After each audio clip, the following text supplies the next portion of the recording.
I'm Wendell. And I'm Patrick. And this is Yes, But Why? Podcast.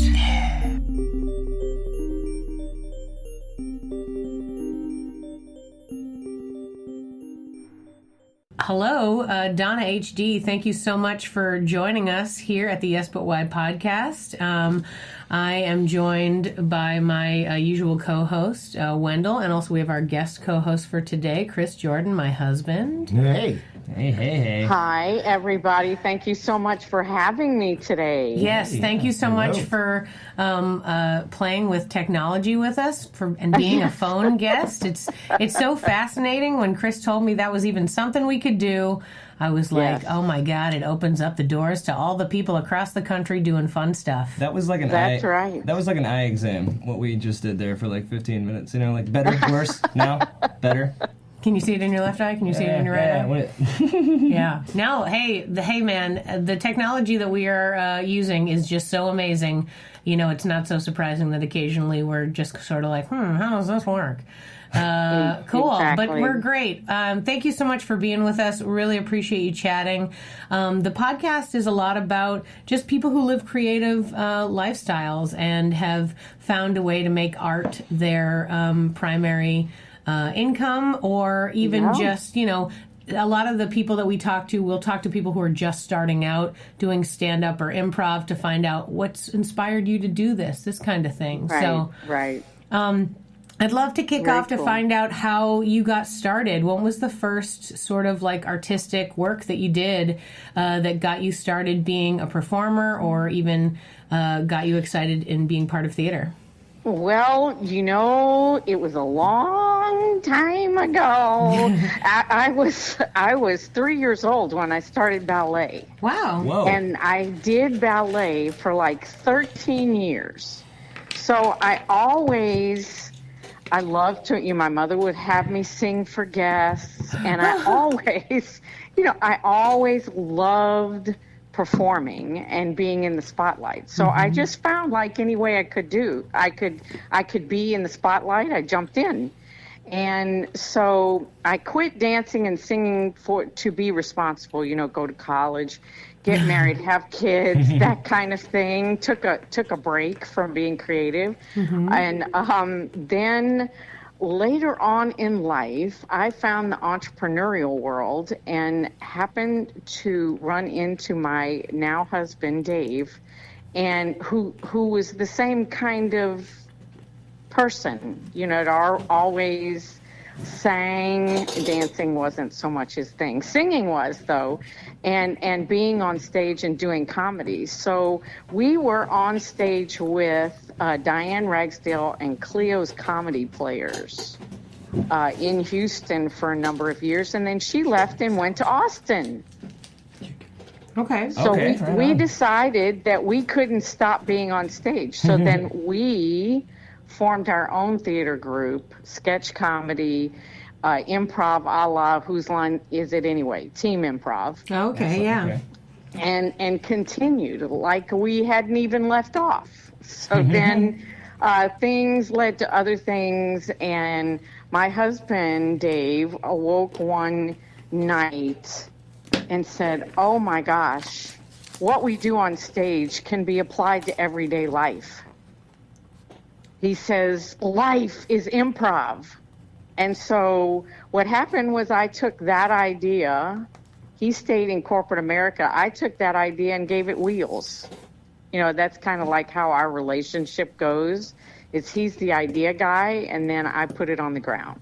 So then, so that's basically what I do now. Is a big tool that I use. I'm a communication expert now, and I see that the system of improv is totally applicable to your everyday communication on the stage of life. Oh, yeah. 100%. Absolutely. Yeah. Do you have like certain businesses that is there like a specific like kind of business that calls on you guys more, like the hospitality industry as opposed to like just your standard, like startup or anything like that? What kind of, what's your main demographic? Well, when we had, now Dave and I had a theater, and when we were in the theater, we dealt a lot with small companies and big companies. Okay. And who I work with right now is startups and entrepreneurs, because they can self-select, to do the work. Whereas, when you work with companies, there's sometimes there's a long sales process to that, right? So there's a long sales cycle. Yeah. So right now, it's not that I won't do corporate work. I'm just focusing on entrepreneurs and startups right now. Kind of get them going as far as like get them prepped to be their own brand, to kind of represent themselves out in the world. Well, yes, because the way they communicate to the world and to their customers is their brand, right? 100%. I mean, if you're going to be hard to get along with, you know that there are certain companies that have certain reputations for being customer friendly, and those that have reputations for not being customer friendly. Right. So, that old adage that the customer is always right. Well, I teach people how to really make them right. Yeah. Right. Because that's what improv's all about. It is the ultimate team sport. Yeah. Oh my goodness. I just started teaching a new level 1 class myself, and that's the first speech I give. I said, this is not stand-up where you're by yourself with a microphone trying to figure it out. This is a team sport. You're helping each other. If everybody doesn't look good, nobody looks good. You got to do it as a team. Absolutely. Right. God, I love it. That's actually one of my favorite parts about improv. It just fills my soul in a way that other performance that I did for years just did not, because it makes you create this wonderful vibe of togetherness with your teammates, and it's just it's such a wonderful thing. Well, it has to be collaborative, right? You have to collaborate, and most people that I find, the way we grow up with speech patterns and the way we're taught to communicate is not collaborative; it's competitive. Yeah. Totally. Yeah, half of that, pretty much everything is that way, yeah. It is, and so people, need to be reminded what it is to be collaborative and really be in the moment. That's a very overused term, and people usually don't realize fully what it means. Yeah. Because most people don't experience it these days. I ask people, okay, think of a person that you know of that in your world that you speak with that's in the moment with you. I just ask them to have that reference point.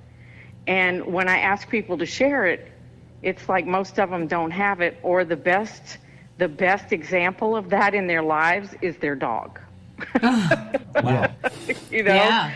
Because the dog's always there, right? Yeah, and totally in the moment, because he doesn't have a phone or any other things to have to deal with. And not interrupting you while you just talk as much as you want to, because that's why you like your dog so much. Because he's not gonna throw his stuff at you. No. The most he's gonna do is lick your face, wag his tail, and bring you the leash and say, "Okay, let's do more of this." I'd love to hang out and listen to you more. Yeah, that's right. If only we could be walking while doing it. It's all I can do, honestly. I got all day. And it's so weird when you think about where we are now as adults compared to how we came in. I mean, a baby, right, is always in the moment. Yeah. That's the only muscle we had, right? Yeah. We didn't have much of a past. Didn't know much about the future. If we wanted to fall asleep while we were crawling across the floor, we did it. Totally. Sure. Good times. You're right. No. Yeah. If we wanted to fall asleep while we were eating, face down in the food. If only we could do that now. If only I could enjoy something as much as that again. Exactly. Because it looks like they just, that spaghetti blew their mind to the point where they just lost, they just lost a grip on consciousness. That's right. Exactly. Just enjoyed something so much that you just couldn't be awake anymore. That's right. And exactly. What I found interesting was, as someone who was a teacher for years and studied to be like a degreed teacher, the concept of active listening is exactly what you're talking about. And unfortunately, like you said before, we as a society have created conversation as a competition. And it's not. The only way you can create a dialogue is through active listening. Otherwise, it's not an actual conversation. Right. You are not actively listening to me. You aren't wanting to hear anything that's coming out of my mouth. Most people Right. really listen when they're fighting with a person and they want to win the fight, like when they're arguing. I wouldn't Exactly. even say that that's active listening, though.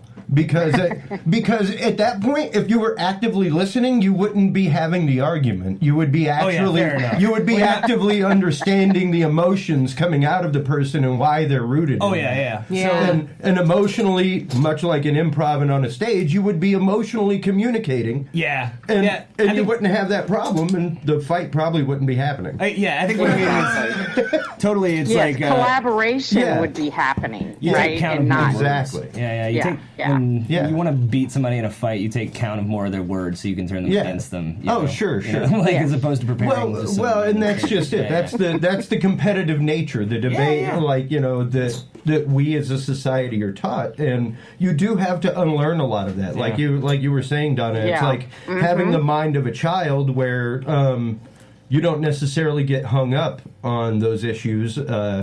You're more Exactly. concerned about. I mean, we came in with those muscles. We came in with that muscle of being in the moment. We got learned right out of it. Yeah. well, yeah, and it's interesting because I actually run live AV for corporate America. So I sit in a lot of these sessions. I sit in a lot of the team building workshops, stuff like that, and literally their model for success is to surround yourself with people who know the job. You don't have to know the job. You have to know how to lead the people that know the job. Yeah. Right. Which once again requires active listening. You have to be able to trust the people that you're surrounding yourself with, and how do you go about doing that? You're doing the Lord's work, by the way. Yes, exactly. Making people more aware. You're doing the work of the universe. Yes, absolutely. Yeah, because today, even out of, and I think we learn it. We talk to each other in agendas. Yep. You know, like I'm pushing my agenda and the other person is pushing their agenda. Yeah. And one needs to win out over the other, usually at the expense of the other. Yep. Oh, Right? man. Instead of both of us expending that energy to get each other what they want, to get ourselves and the other person what they want out of the situation. Oh, my God. We always have an agenda about, okay, we have to get it by when, and this is how we have to get it. Yeah. And if we're just collaborating with them and saying, okay, how can we craft this so everybody gets what they want? Maybe not in the time we wanted it, maybe 5 minutes later. It's like, Right. Totally.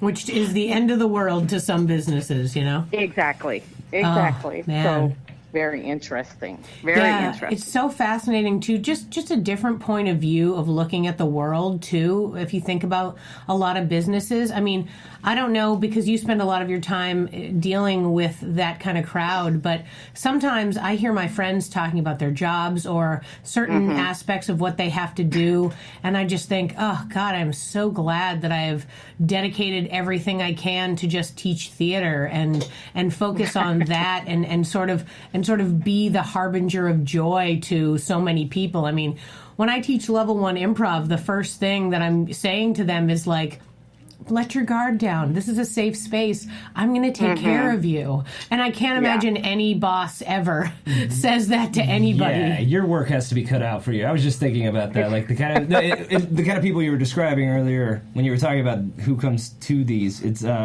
these sound like people who have to. I mean, and if they're going to be successful, have an inflated sense of self-worth coming into it. You have to be like, I'm gonna get this done. I am the guy, or I am the person who will succeed at this. So they already think a lot of themselves. Like more so, I think, than just your standard level 1 improv in Austin, Texas. It's like somebody who got a group on and just wanted to, learn to talk to people. Yeah. And sometimes that is it. For me, it has gotten not to be Debbie Downer, it's gotten to be so sad because some of these people in these, you spend your life there. Yeah. And you give so much of your time and energy. Why does it have to be